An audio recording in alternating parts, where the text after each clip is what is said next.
아내 앞으로 날아온 건강보험료 고지서. 남편은 눈을 의심했습니다. 평생 남편의 직장 보험에 피부양자로만 되어 있던 아내였습니다.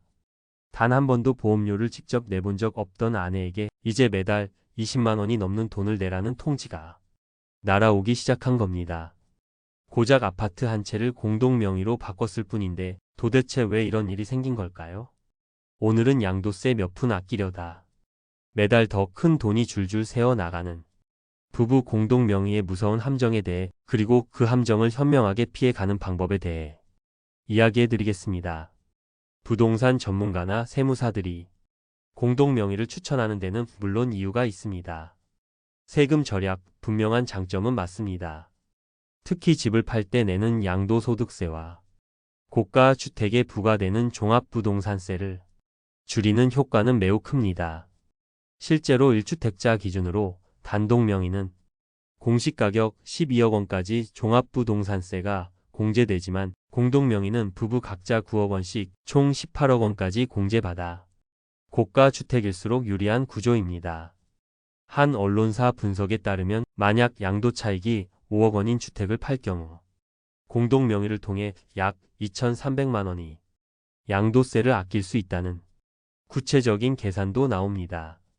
이렇게 눈에 보이는 확실한 절세 효과 때문에 많은 분들이 큰 고민 없이 공동 명의를 선택하고는 합니다. 하지만 그 달콤함 뒤에는 생각지도 못한 가시가 숨어 있었습니다. 올해 58 전업주부인 김정숙 씨의 이야기입니다. 몇 달 전 은퇴한 남편의 권유로 시가 20억 원 상당의 아파트를 5대5 공동 명의로 바꿨습니다. 남편은 낡은 서류 봉투를 내밀며 그녀를 안심시켰습니다.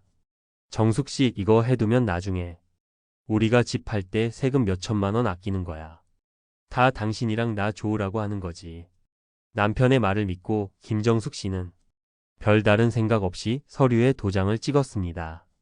문제는 정확히 2달 뒤부터 시작됐습니다. 우편함에 꽂힌 건강보험공단 우편물. 남편의 직장 건강보험 피부양자로 아무 문제 없이 지내던 김정숙 씨에게 지역 가입자 전환 통보와 함께 매달 25만 7천 원의 건강보험료를 내라는 고지서가 날아온 것입니다. 이 함정의 실체는 바로 피부양자 자격 박탈 규정이었습니다. 소득이 한 푼 없는 피부양자라 할지라도 재산세 과세 표준이 9억 원을 초과하면 그 자격을 잃게 된다는 조항이 있습니다. 하지만 김정숙 씨의 아파트는 과세 표준이 총 12억 원, 5대5로 지분을 나누니 김정숙 씨 앞으로 잡히는 과세 표준은 6억 원으로 9억 원 기준에는 미치지 않았습니다. 그런데 왜 자격이 박탈된 걸까요? 바로 재산 규모가 일정 수준 이상이면서 아주 적은 금액이라도 다른 소득이 잡히거나 혹은 다른 복잡한 조건에 걸려들었기 때문입니다. 문제는 이런 세부 규정을 일반인이 알기란 거의 불가능하다는 데 있습니다. 자, 숫자로 손익을 한번 따져보겠습니다. 이 아파트를 10년 뒤에 팔아서 양도세 2천만 원을 아낀다고 가정해봅시다. 하지만 김정숙 씨는 당장 이번 달부터 매달 약 25만 원씩 앞으로 10년간 총 3천만 원이라는 건강보험료를 꼼짝없이 내야 합니다. 배보다 배꼽이 더 커져버린 겁니다. 미래의 불확실한 절세를 위해 현재의 확실한 고정 지출을 만들어버린 셈입니다. 이번엔 세금 폭탄을 맞은 박철민 씨의 사례입니다. 박철민 씨는 10년 전 5억 원에 산 아파트가 15억으로 오르자 양도세를 획기적으로 줄일 목적으로 아내에게 지분 50%를 증여하며 공동 명의로 바꿨습니다. 당시 부부간 증여재산 공제에 6억 원 한도 내었기 때문에 증여세는 한 푼도 내지 않았죠. 그는 스스로의 현명함에 아주 만족했습니다. 그런데 3년 뒤 자녀의 유학 문제로 급히 집을 팔아야 할 상황이 생겼습니다. 박철민 씨는 당연히 공동 명의로 인한 절세 효과를 톡톡히 볼 것이라 기대했습니다.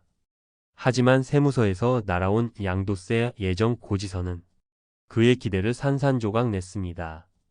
예상했던 것보다 훨씬 많은 세금, 오히려 단독 명의일 때와 별 차이가 없는 금액이었습니다.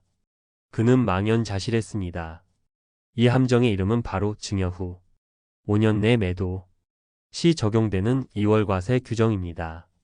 세법에서는 배우자에게 증여받은 부동산을 5년 안에 팔 경우 양도 차익을 계산할 때 취득 가격을 증여받은 시점이 아닌 최초 증여자, 즉 남편이 샀던 가격으로 소급 적용합니다.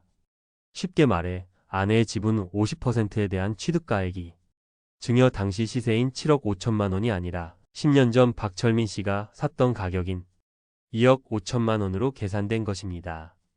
결국 양도 차익은 하나도 줄어들지 않았고 공동명의로 인한 절세 효과는 물거품이 된 채 등기 이전 비용만 고스란히 날린 셈이 됐습니다. 여러분이라면 이 두 가지 상황에서 어떤 심정이셨을 것 같습니까? 자, 지금까지 우리는 두 가지의 안타까운 실수를 살펴봤습니다. 하지만 여기서 좌절하고 끝낸다면 아무 의미가 없습니다. 지금부터가 진짜 중요합니다. 왜 이런 함정에 빠지는지 그 원인을 정확히 알아야 우리는 같은 실수를 반복하지 않을 수 있습니다. 가장 큰 원인은 양도세 절약이라는 단 하나의 측면만 바라보기 때문입니다. 대부분 공동명의를 생각할 때 나중에 칩할 때의 이익만 계산합니다. 하지만 그 과정에서 발생하는 증여세 문제, 보유 중에 매달 나가는 건강보험료, 그리고 재산을 처분할 때의 어려움 같은 복합적인 문제들은 쉽게 간과합니다. 두 번째 원인은 우리 부부는 괜찮겠지라는 막연한 생각입니다. 건강보험료, 피부양자 자격 기준이나 2월 과세 같은 규정들은 매우 복잡하고 또 계속해서 바뀝니다. 에이 설마 우리한테 해당하겠어? 라는 아니란 생각이 예기치 못한 수천만 원의 금전적 손실로 이어지는 것입니다. 그렇다면 후회하지 않는 공동명의를 위해 우리는 무엇을 어떻게 준비해야 할까요? 지금부터 그 현실적인 대비책, 현명한 체크리스트를 알려드리겠습니다. 첫째, 건강보험 피부양자 자격부터 반드시 확인하십시오. 공동명의로 등기하기 전 다른 무엇보다 먼저 국민건강보험공단 전화번호 1577-1000번으로 전화하십시오. 그리고 우리 집의 공시가격과 재산세, 과세표 준액을 정확히 말하고 배우자가 공동명의자가 될 경우 피부양자 자격이 상실될 가능성이 있는지 반드시 문의해야 합니다. 이것이 첫 단추입니다. 둘째, 5대5가 정답이 아닐 수 있다는 사실을 기억하십시오. 전략적인 지분율을 고민해야 합니다. 관련 통계에 따르면 소득 없는 배우자의 피부양자 자격 유지를 위해 지분율을 10% 미만으로 설정하는 전략도 고려됩니다. 예를 들어 과세 표준 10억 원짜리 아파트를 9대1로 나눈다면 배우자의 지분은 1억 원이 되어 피부양자 자격 유지에 훨씬 안전해질 수 있습니다. 무조건적인 5대5가 아니라 우리 가족의 상황에 맞는 최적의 비율을 찾아야 합니다. 셋째, 5년 이내에 집을 팔 계획이 있는지 스스로에게 냉정하게 물어보십시오. 자녀의 결혼이나 유학 혹은 이직 등 어떤 이유로든 5년 안에 집을 팔 가능성이 단 1%라도 있다면 공동명의 전환은 매우 신중하게 재고해야 합니다. 2월 과세라는 세금 폭탄 규정을 항상 머릿속에 넣어 두셔야 합니다. 넷째, 임대소득이 있다면 각별히 주의해야 합니다. 한 보도에 따르면 공동명의 주택에서 단돈 10,000원이라도 월세 같은 임대소득이 발생하면 재산 규모와 상관없이 즉시 피부양자 자격이 상실됩니다. 은퇴 후 작은 월세 수입이라도 계획하고 계신다면 이 점이 공동명의 결정에 가장 치명적인 변수가 될 수 있음을 명심해야 합니다. 마지막 다섯 번째, 최종 결정 전에는 반드시 전문가와 상담하십시오. 인터넷 정보만 믿고 섣불리 결정해서는 안 됩니다. 등기를 이전하는 데 드는 비용은 수십, 수백만 원이지만 잘못된 결정으로 인한 손실은 수천만 원에 달할 수 있습니다. 가까운 세무사를 찾아가 우리 부부의 소득, 재산, 그리고 미래 계획을 모두 털어놓고 종합적인 상담을 받는 것이 가장 확실하고 안전한 방법입니다. 부부 공동명의는 잘 쓰면 약이지만 잘못 쓰면 독이 되는 양날의 검과 같습니다. 오늘 말씀드린 사례들처럼 남들이 좋다고 해서 세금 몇 푼 아낄 수 있다는 말만 믿고 무작정 따라 하다가는 오히려 더 큰 것을 잃게 될 수 있습니다. 가장 중요한 것은 우리 가정의 상황을 냉철하게 분석하고 눈앞의 이익 너머에 숨어있는 위험까지 꼼꼼히 따져보는 지혜입니다. 신중한 검토와 현명한 선택이야말로 여러분의 소중한 자산을 지키고 안정되고 행복한 노후를 만들어가는 가장 확실한 길입니다. 오늘 이야기가 여러분의 현명한 결정에 작은 등불이 되었기를 바랍니다. 내용이 도움이 되셨다면 구독과 좋아요 버튼 한 번씩 부탁드립니다.